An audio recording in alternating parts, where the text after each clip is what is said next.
The ministry of peace concerns itself with war, the ministry of truth with lies, the ministry of love with torture, and the ministry of plenty with starvation.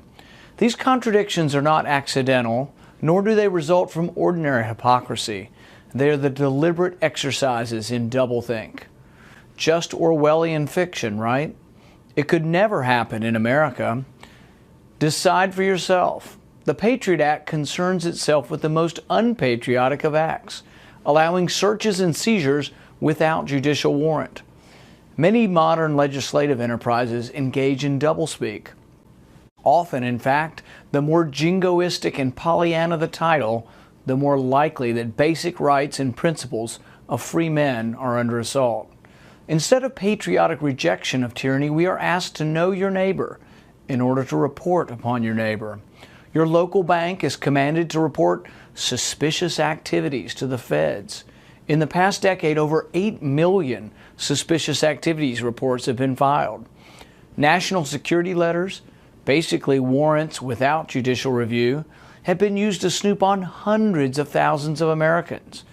Daily, millions of travelers are subject to invasive searches without probable cause.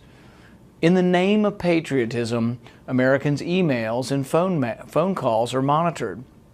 Not just communications deemed of probable cause by an independent judiciary, but gazillions of communications. The number can't be revealed because it's a state secret, but the number is beyond normal cognition and beyond normal computational prowess. A gazillion is not an overstatement. When Winston renounced Julia, I cried. Okay, well, not the first time I read 1984, but the second time, 30 years later. Real men don't cry, or so they say, but when Winston finally renounces Julia, I cried. The point at which we renounce what we love is a point when grown men should cry. The first time I read 1984, I was profoundly sad the entire read, but I was a teenager, and teenagers are messed up for no reason at all. You know, the whole Holden Caulfield thing. The next time I read 1984, I was a 40-something, and I had experienced love and could understand what it could be like to renounce the person you loved. What would it take for you to renounce the one you love? What would it take for you to renounce your rights as free men and women? We fought for over 800 years to restrain the state. From the Magna Carta on, our tradition has been to fight, to limit the power of the state. Would it take starvation and beatings to give up on your right to property?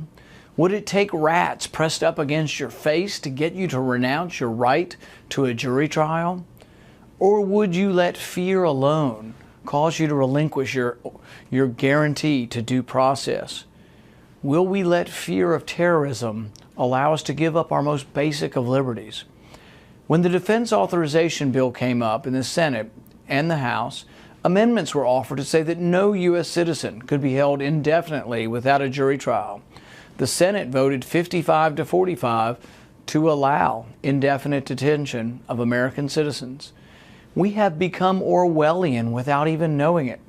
The right to trial by jury was lost not in some grand battle, no cinematic final stand, but with a whimper and barely a murmur.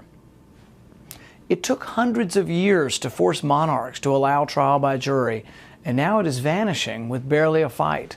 But just when the realization began to settle in, a flicker of rebellion occurred.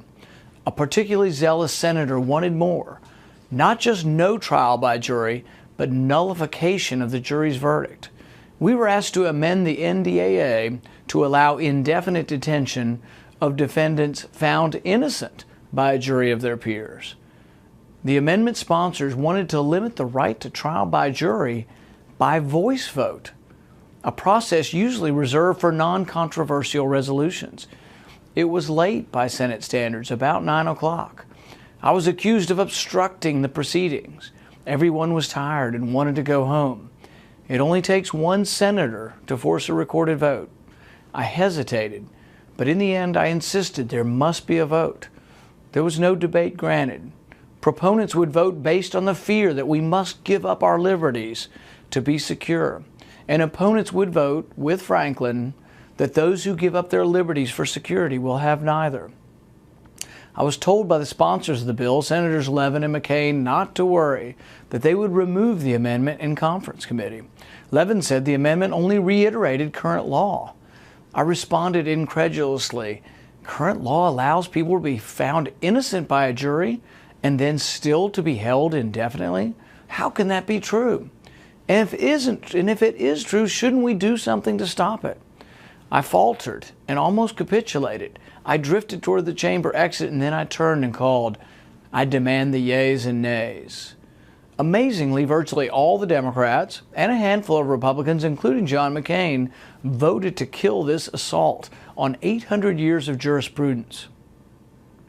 When I first read 1984 and A Brave New World in high school, I had trouble relating to them. I understood and was wary of Big Brother, but took consolation in the fact that government did not have two-way televisions to monitor your every action. Government didn't have drone surveillance to monitor your every move. The desire by man to control his fellow man has always existed, as has the desire by fellow man to resist. Fellow man always had places to hide. Fellow man always had places to flee. One's thoughts, one's books, one's private actions were hard to control, discern, and disrupt. Dystopian novels were just that, bad utopias, but not practically possible. One could always sigh in relief that such surveillance, such invasion of privacy was not technologically possible. Until now. Now we have the technology. Drones that measure less than an inch, weigh less than an ounce, and hover noiselessly outside your bedroom window are not a dystopian future, but today's reality.